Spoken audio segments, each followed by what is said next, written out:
Christmas heist movie going back in 1992. I thought that was an incredible premise. I thought it was an incredible idea. I mean, do we have enough talent in terms of props in that direction to actually create a movie that would make everything look like 1992? Would a Gen Z actually watch this and actually experience how it looked like back in 1992? So yeah, if you've not seen the movie, it's here, philit TV, it's on Rafutv, it's on Madfun, actually stream.madfun.com.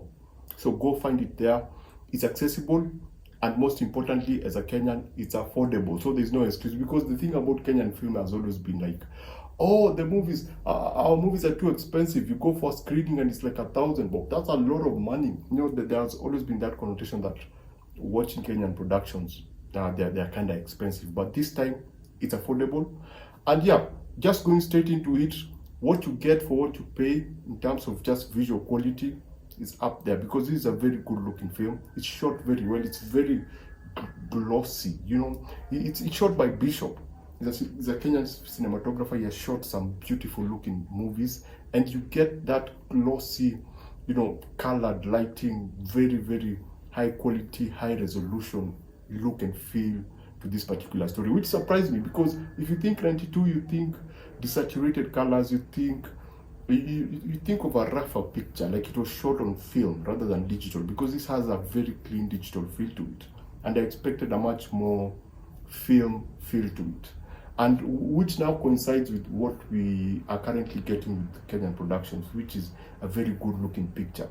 And in terms of picture composition, there's a discipline in how it's shot. It looks generally, it looks good, and it's shot very, very well in terms of hiding the modern things that we recognize, especially in terms of the town, and basically just hiding everything that will remind you that we live in the 2020s rather than 92.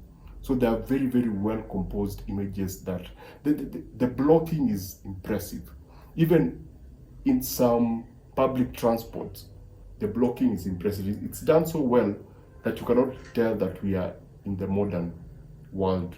You know, still feels like we're in 92. When we go indoors, this movie stars Nyakundi Isaboke as Jackso and Shirleen Wangari as Beth, and we have Ben Mufasa Kibet as Inspector. And so when you go into Jackso's house, when you have those flashback moments, for those who've not seen their spoiler moments, when you go back to Jackso's house, you get now those moments that actually remind you that this is the 90s. You know, with the TV, with the seats, with the sofas, and with the covers of the sofas. Yeah, they look very much 90s. When you go to the inspector's office, there are smaller details like the sockets, the lock on the door. There are just so many smaller things. You know, the maps in the background, physical maps. And then you have Moi's portrait somewhere in the background. So it kind of reminds you that this is still the 90s. So what the set designers were able to do in those smaller moments was pretty impressive. In terms of the outfits, you get the costume designers got to do a lot with Jackso and Beth. They got to do a lot with them, that there's a crowd moment where I could pick out one or two things that did not belong in the 90s. But generally, they were able to capture that look and style of the 90s. And that, I kind of appreciated it, though it's very, very contained, especially in the second act, because now you get to focus on Beth and Jackso.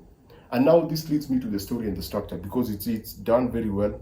It's put together very well in terms of, and this is specifically for the first act and some parts in the third act. Those moments when you get to jump in the present and the past. Not this present, the 92 present, because they do something not unique, but we've seen it before, but it's done so well within the story that it keeps you engaged, and it does that thing that you're supposed to do very well in the first act, which is hook. Yeah, the hook here is far more effective than I expected, because I found myself invested in the story based on how the story was structured. And now when you get into the second act, that's when I thought, things could have been better. And as you jumped into the third act, there's something they also do that they were doing in the first act that I thought was, yeah, now I like the fact that we are going back and forth. The relationship, the chemistry between Shirleen and Nyakundi is it's awesome, because at some moments they feel like a couple. At some moments, not always. Some moments they feel like a genuine couple, and that has much to do with the script, which makes them feel real. I don't. The dialogue in itself is flawed, because watching them, you could see the dialogue, you could hear the dialogue, you could hear the script. You couldn't hear natural people having a natural conversation, but generally, in terms of just how they are fleshed out as two characters who've been in a relationship, I thought I got to understand their situationship. I thought it was very well put together, which now leads me to some of the things that I had a challenge with. Number one, I thought the heist in itself could have been handled way better. Like, for example, if you watch any heist movie, movies always make it clear what the target is. So you'll have a planning moment, and then they will say, we're going to the red room with the laser beams, and the diamond is going to be blue. So even when it's presented to you visually as the audience, you are able to identify it, because you've been primed for those particular scenes. But in this, the target is mentioned, but it's not shown. I wish they had like a small planning section, and they would have maybe rocks, and then they'll go like, we've studied this person, and he usually wears a blue Kangol, so he's probably going to be wearing a blue Kangol, and he's going to be wearing red shoes. So, and what we want is in the right side of the back side of the ABCD, because he usually is left-handed, so he usually places. So now, when they are now doing the mission, when you have that shot where we see the target, you can easily, as the audience, identify that that's the target, that's who they are going for, and whatever happens to him, you always know that, you always have it in the back of your mind that this was the target. So I thought that just making it clear that that's the target, what we want is ABCD, and then they didn't quite capture the value of doing the mission, because it felt rather small. I was like, why didn't they just go for something higher? Why didn't they just go for someone much more prominent? Why? Okay, that was kind of, I understand within the story, because these are professionals in other things. Like, one of them is a failed doctor, which is social commentary. But I wish it was something more, something that is worth going out there to rob for, like a bag of diamonds, or two thugs were having, they were exchanging drugs and money, and so they needed to get a briefcase. That would have been far more interesting. Other than that, yeah, as an idea, it's a good one, but those smaller things did not work for me. I thought the Sheng element was missed. Yes, the English part will get a lot of people to understand, but if you want to truly capture the 92 moments, you go talk to a few old heads, you ask them how they used to speak back in those days, because there's a moment that they're having a conversation and they're buying some clothes that I found it a bit unbelievable, because I've heard old heads speak and their Sheng is totally different from the modern Sheng. So I thought that was a missed opportunity. The other thing is that while these two people in the second act have a lot of chemistry, I thought it dragged. Yeah, from that moment when they're in the room and they're trying to convince the inspector that they're trying to do their thing so that they can get out, I thought that moment really dragged. And there are two things that I thought could have really worked. Number one, give the inspector a much stronger arc, so that as you move from extending these two people's story, you introduce a new element that punches up the story in the second act. Because I thought, now focusing on the relationship between these two people, compared to how the movie was set up in the beginning, I thought things just slowed down, and then the edit did not help, because it was a far more slower edit. You have some moments where the camera sits still and we get to listen to these two people.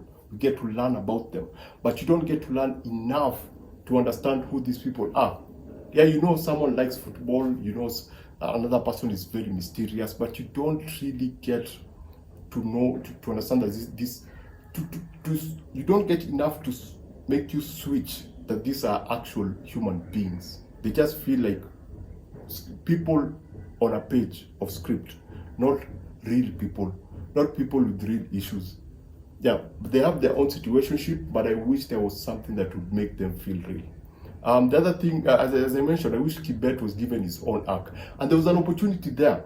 When he talks about his relationship, it would have been an estranged, a relationship that was working until the beginning of the month of December, where things did not work, or the last two, the 20th of December, when things stopped working, and now he was just having a terrible Christmas. So he turned into the Grinch, and so he was just arresting everyone. In fact, he did not arrest them because they stole from anyone. He just arrested them because he did not want to see any couple outside.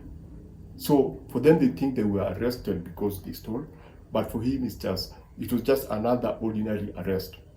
He was not having a good day, and so he arrested everyone because his marriage was collapsing. And so these people discovered that, and then now they start using their situation to resolve the inspector's relationship, and through that, he does whatever he does during the end, because again, whatever he chooses to do at the end was not earned. For me, I thought it was a bit underwhelming because it did not feel earned. I wish there was more to the inspector that would have justified. He would have gone like, so you guys have solved the problem for me. The wife has agreed that she's coming home, and so because of that, and I'm feeling very merry, whatever he chooses to do, he chooses to do. There are very, very good moments with Beth and the inspector, with seduction. There are very, very good moments. There are very good moments with Beth and Jackso. But the tension during those particular moments for me did not hit. Yeah, there are moments I wish that they would do something within the office that would make the audiences uncomfortable. Like maybe take a very important key. They were looking for the key to open their whatever, and they took a very important key. And when the inspector comes back, the audience always know that, there's something missing on the table, and is going to discover, and these people are going to be in trouble. There are smaller things that they do like that, but I didn't feel that tension.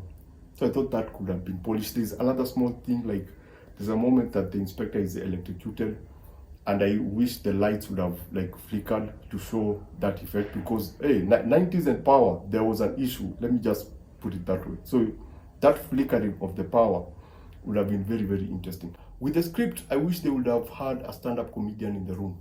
Just call a random stand-up comedian, not the normal Churchill comedians that we used to, like a proper Akina Dag Mutai, Akina Atai Gashira, Akina Kisiangani, Akina Halaiki. I wish one of those stand-up comedians was in the room when they were doing the table reads, in order to just punch up one or two moments. I'm not saying that Kenyan writers cannot write good comedic moments, but there's some exchanges that I kept thinking, oh my gosh, if this was approached from this angle, it could have been insanely hilarious. But apart from that, yeah, I would call this a much more laid-back Christmas movie, a situationship. It's actually a relationship movie. It's a romantic. Is it a romantic comedy? Yeah, it's kind of a romantic comedy, but packaged in this thing that is introduced in the first act. And so I feel that if you want to follow two people who have issues in a relationship, it's much easier for you. The second act will be easier for you. But if you're looking for the heist, which is presented in the first act, I think there's a challenge. But generally, it's a very well put together film. It looks really good. It's the pacing in the first act is perfect. The second act and the third, I was like, even the resolution is, but generally it's a very, very interesting view. You can check it out on philit, Rafutv and Madfun, accessible and affordable. So basically that's it. If you've seen the movie, what do you think about it? Do you think that taking this direction of trying to do what you're familiar with but totally different, a very good idea? Do you have issues with the film? Because I've had people who have issues with the film, but they're not being clear about what the issues are. So basically that's it. Remember to always watch what you enjoy and enjoy what you watch. I shall see you on the next one. Adios.